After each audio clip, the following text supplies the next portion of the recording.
Nare-recognize mo ba tong tunog na to?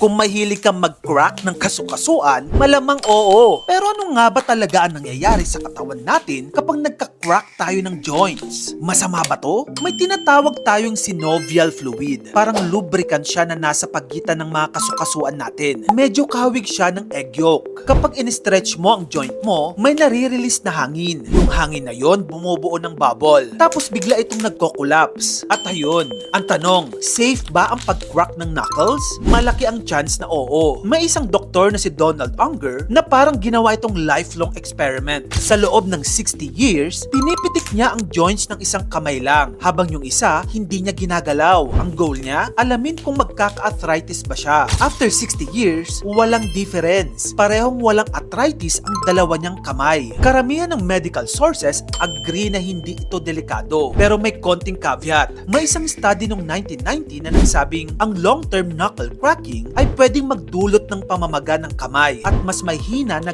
grip strength. Ang problema, wala nang follow-up na studies pagkatapos nun. Kaya ang bottom line, hindi masama sa katawan ng pag-crack ng kasukasuan. Pero walang guarantee na hindi ka makakairita ng mga taong nasa paligid mo.